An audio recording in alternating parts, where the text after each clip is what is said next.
Hello beautiful friends, welcome back to our channel ननद भाभी का पिटारा।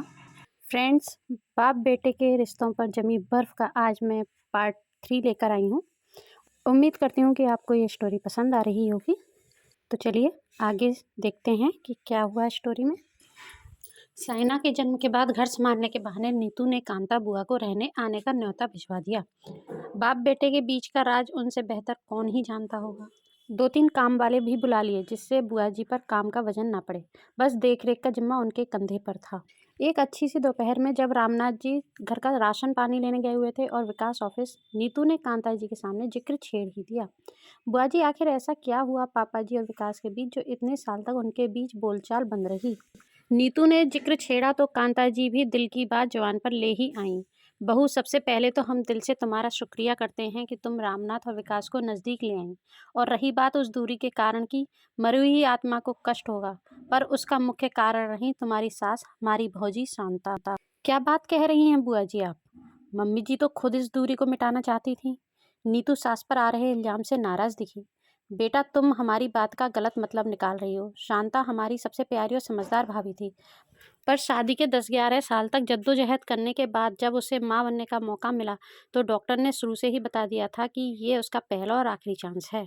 इस बात ने उसे बच्चे के प्रति कुछ ज़्यादा ही संवेदनशील बना दिया। गर्भावस्था से ही वो बच्चे को लेकर हर समय सशंकित रहती थी। फिर विकास के जन्म के बाद से तो उसका संशय दिन ब दिन बढ़ता ही गया। रामनाथ गोद में उठाता तो उसे लगता गिरा देगा। रामनाथ बाहर घुमाने ले जाता तो दरवाजे पर खड़ी रहती।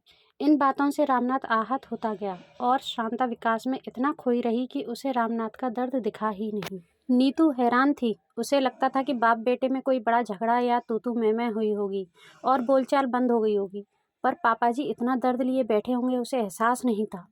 एक दिन तो अति ही हो गई। विकास 7-8 साल का रहा होगा। पड़ोस में नया वीसीआर आया था। मोहल्ले के सारे बच्चे वहां पिक्चर देखने इकट्ठे हुए तो विकास भी जिद करने लगा। शांता भेजने के पक्ष में नहीं थी, पर रामनाथ को कोई हर्ज नहीं दिखा तो उन्होंने जाने की इजाज़त दे दी। बस वही रामनाथ की ज़िंदगी का जहर बन गया।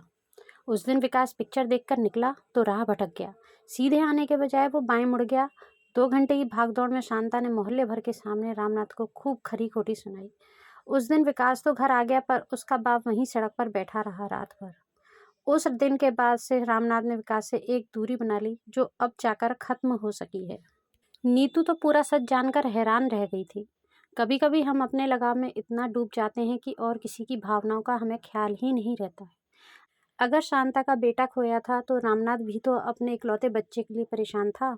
अगर शांता ने उस समय समझदारी से काम लिया होता तो आज बाप बेटे के बीच बर्फ की इतनी मोटी दीवार ना खड़ी होती। फ्रेंड्स, नीतू ने बहुत ही समझदारी से बाप बेटों के बीच की दूरी को मिटाया और पूरा परिवार बहुत ही खुशी खुशी रहने लगा। आपको फ्रेंड्स ये स्टोरी कैसी लगी? अगर पसंद आई हो तो हमारे चैनल को सब्सक्राइब करें और आगे भी नई नई स्टोरियों को पढ़ें और इस वीडियो को लाइक एंड शेयर ज़रूर करें। Thank you.